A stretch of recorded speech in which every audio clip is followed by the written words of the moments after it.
Chapter 3. American Laws Made Slavery Legal. Slave codes were laws that outlined every aspect of slavery and authorized white people power over slaves, and in most cases, free black people as well. Very early on, the colonists pondered what to do about the growing slave enterprise happening right before their eyes. The 1619 arrival of the first captured Africans in Jamestown occurred even before they had put in place legal measures to establish slaveries. In 1641, Massachusetts became the first state to codify slavery, followed by Connecticut in 1650. The other colonies, however, were not far behind. So, on this page, we have important dates regarding slavery in the American colonies, and I will go ahead and hold that up for y'all to see. You can pause the video and take a look. Hope you can kind of see that. I'll take a picture and post it on my Instagram as well.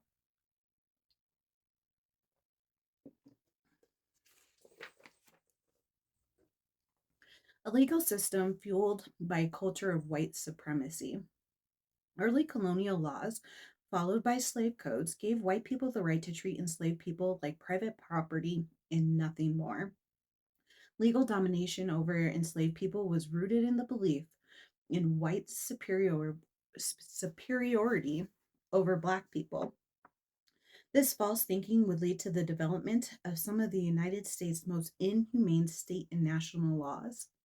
These racist laws laid the groundwork for even more oppressive legislation that would make discrimination against Black people legal for over 200 years. Take, for example, Article 35 of Louisiana's 1825 Civil Code, which states a slave is not one who is in the power of a master to whom he belongs. The master may sell him, dispose of his person, his industry, and his labor. He can do nothing, possess nothing, nor acquire anything but what must belong to his master. In other words, the slave's life was not his or her own, but that of the master. Can you even imagine thinking of a human being the way you think of your pet? Well, slave codes basically made it legal and easy for white people to think of enslaved people in the same way they thought of their livestock or their carriages, things they owned and used to make their work easier, their businesses more profitable, and their lives more comfortable and enjoyable. A Kentucky slave code described enslaved people as real estate that could be passed down to a slave owner's heir. Some slave codes, such as 1798 Maryland Act, considered enslaved people personal property, such as slaves, working beasts, animals of any kind, stock, furniture, plate, books, and so forth. And in 1740, South Carolina's act outlawed the fate of slaves, their children, and any children they might have in the future. All their issue and their offspring, born or to be born, shall, and hereby declared to be, and remain forever hereafter, absolute slaves, and shall follow the condition of the mother, and shall be deemed, held, taken, reputed, and adjudged in the law to be chattels personnel in the hands of their owners and possessors, and their educators and administrators, and assigns to all intents, constrictions, and purposes whatsoever. That means that slaves, their children, and their children's children would be enslaved forever. This particular law was established to guarantee the inability of the enslaved to ever gain freedom, and to ensure the absolute control over them by limiting their ability to gather among themselves, other than for work purposes, which white people worried would lead to rebellion. Some of the many slave codes white people gave power to. Some of the many slave codes gave white people the power to have complete control over enslaved people, dictate the type of work enslaved people did, including how long they worked and the conditions under which they worked, feed and clothe enslaved people in the manner they saw fit, forbid the education and religious training of enslaved people, and imprison any enslaved person who refused to heed a master's command. The slave codes also outlined what enslaved people couldn't do under the law, such as own property, travel and move freely about, control any wages they earned on behalf of white people, marry white people, gather to worship, socialize in small groups among one another, strike a white person in self defense, and use the law to sue for freedom or personal injury at the hands of white people.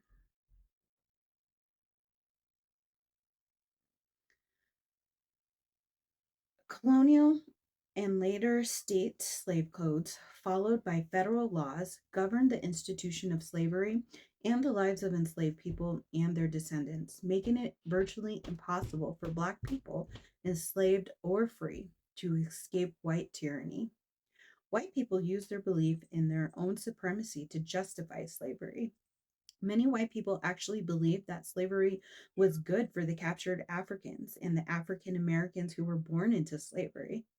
Slave owners and pro slavery advocates believed that Black people were inferior and that they needed white people to control them, regulate their movement, determine how they lived, and decide what they ate and drank. In this way, slavery treated Black people like infants, reducing them to childlike individuals who needed supervision and punishment by white people to teach them their place in the world. White people called adult men boy and called women gal to reinforce their dominance. In reality, whites' violent and systemic control of enslaved people only served their best interests. Slave owners, overseers, slave drivers, slave catchers, and plantation mistresses alike were guilty of torturing slaves. Torture was completely legal unless a person was guilty of harming or killing another man's slave.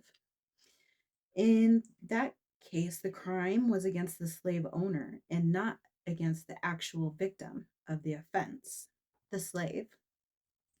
White people beat, branded, hanged, burned, and even skinned enslaved people alive. When enslaved people ran away, their owners sent bloodthirsty hounds to savage them limb from limb. They also made them torture one another.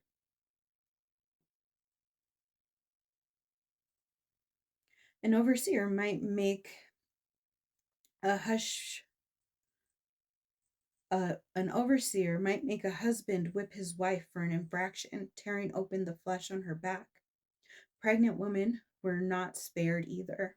In some instances, a woman would be made to lie naked, her pregnant belly forced into a hole in the ground, and her back exposed to the violent lash. If we want to remember how badly enslaved people were treated, we need look we need look no further than a Civil War era photograph of a runaway man named Gordon. Harriet Tubman, the most famous Underground Railroad conductor, we will learn about her later, helped him escape captivity. Like others who ran away during the Civil War, Gordon found safety and refuge at a Union Army camp along the Mississippi River. There, in 1863, Gordon's battered and scarred back were photographed by William D. McPherson and J. Oliver. These two photographers captured many images of former slaves, but none were as moving as the image of Gordon, known as the scourged back. I suggest you Google that photo. It always has broken my heart to see it, even now. I've seen it many, many times. I just can't imagine doing that to another human being, and I can't imagine having to endure that. The cat o' nine tails was a particularly insidious weapon. Especially cruel plantation overseers and slave drivers used this whip, made of leather and rope. It typically had 9 tails, each knotted at the end, to inflict several harsh wounds with each lash of the whip. The cat was first used aboard the slave ships that brought kidnapped Africans to parts throughout the Americas. In North America, it was the weapon of choice to inflict fear, punish slaves, and keep them in line. White people developed other devices to torture enslaved people as punishment too. Some devices stretched slaves' bodies so that their limbs became disjointed. Others, like neck collars, limited their ability to move or see what was happening around them. And some covered the whole face, exposing only the eyes, with no opening to speak or eat through. Notoriously cruel overseers, drivers, and slave owners were feared both by enslaved people under their watch and those who only knew of their reputations. One of the most sinister slave owners was a woman in New Orleans. In 1830, Madame Delphine LaLaurie shocked even other white slave owners with her diabolical deeds. Her enslaved people were always going missing. The people regularly heard screams and cries from her mansion. Rumors circulated among her neighbors and other residents about the unthinkable punishments she inflicted upon her slaves. But no one could say for sure if the rumors were actually true or simply gossip. That is, until one enslaved woman set fire to the house, thinking she would rather die than continue to be tortured. When authorities arrived, the old woman was chained to a stove. She told her rescuers that she feared her mistress might send her to the attic of the house because the enslaved people who went up there never returned. The men went up to the attic, and what they found sickened and shocked them. LaLaurie had her own very own torture chamber. Enslaved people were bound in metal contraptions, starved, and even forced to eat feces. Some were suspended by hooks in their skin. They were mutilated and burned. It was a living hell. Everywhere else on the property, they found the graves of other enslaved people LaLaurie had tortured and killed.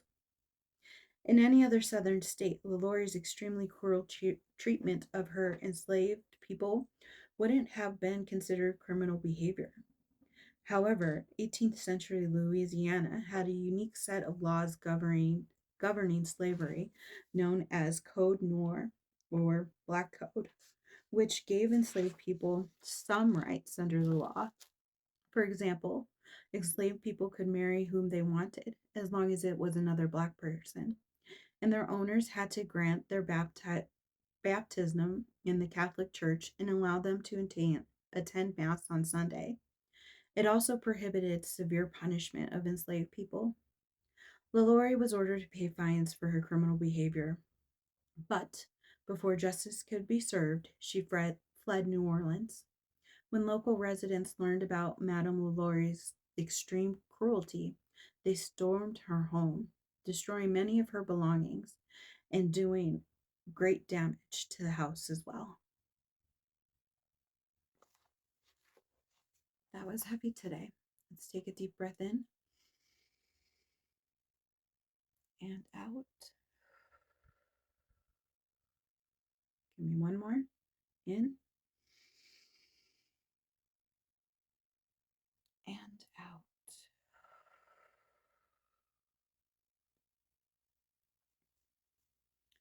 We'll continue this again next week. Thank you for joining me.